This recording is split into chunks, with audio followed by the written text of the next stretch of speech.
Hey guys, today's monster will be La Llorona, other known as the Weeping Woman, who is most famous in Mexico, but stories of her have been told all around the world. Why is she such a big deal in Mexico? Well, for that, we need to look back at Mexico's history. My name is Felix Araujo, and if you like monsters, scary stories, and lore, please subscribe and scare the like button by flicking it. And remember, sometimes what the world needs is not a hero, what it really needs is a monster.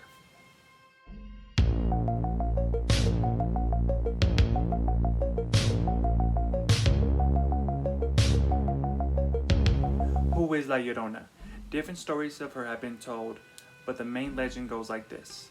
Once upon a time, in old Mexico, lived a beautiful indigenous woman.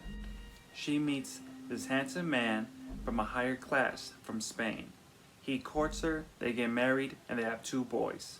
The man was a traveling man, but always made sure to make time for his family.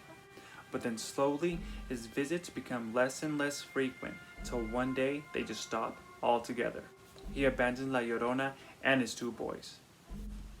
La Llorona was devastated, but to comfort herself, she would make excuses for him. Maybe something happened to him on the road. Maybe he was kidnapped. And life for La Llorona and her 2 boys continued, till a few months later, she finally saw her husband, but he was with another, younger woman. This sent La Llorona over the edge. She went to go confront him, but he completely ignored her, as if she wasn't even there, as if she was already a ghost.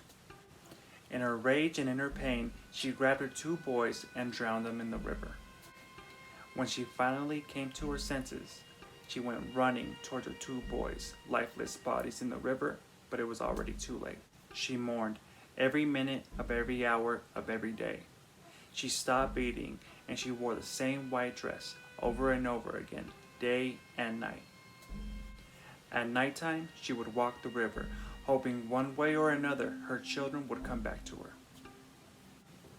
She would cry out, mis hijos, ¿dónde están mis hijos? Which translates to, my children, where are my children? With her health deteriorating and getting worse, she finally died as a young woman.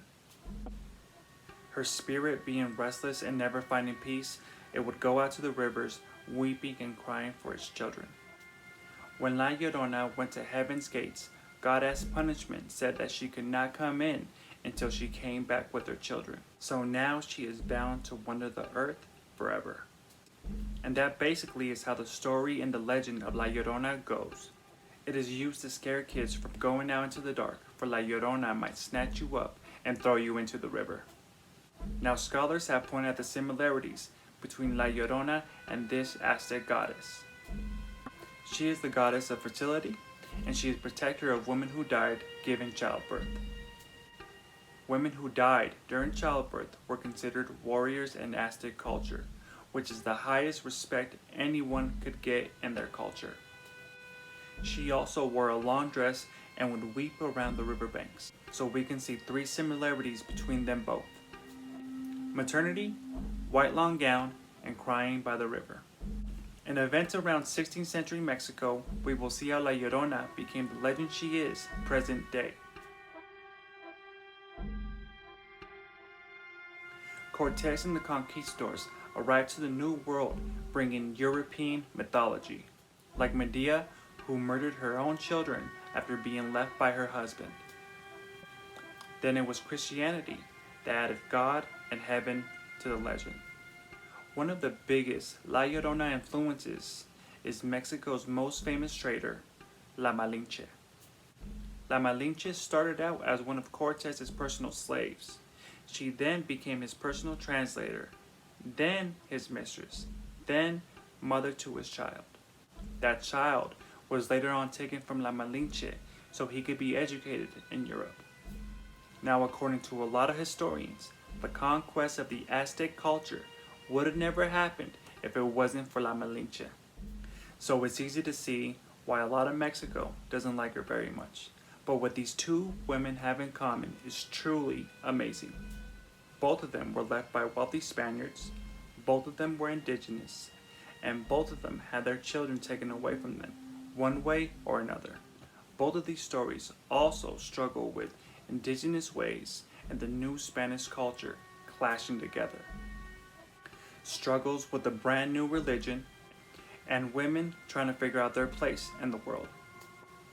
With the growth of La Llorona's story, so has her legend. Instead of rivers, sometimes it's highways or even streets. There's even one story that says that she will end up in the backseat of your car if you're not careful. La Llorona has different meanings to different people.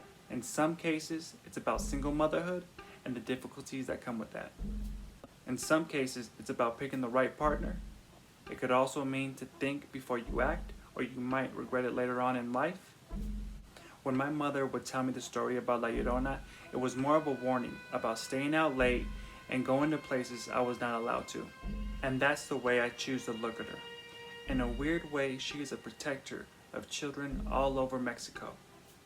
To be careful where you go, and maybe in an ironic way, she has saved children from going into harm's way. She is a legend, she is a myth.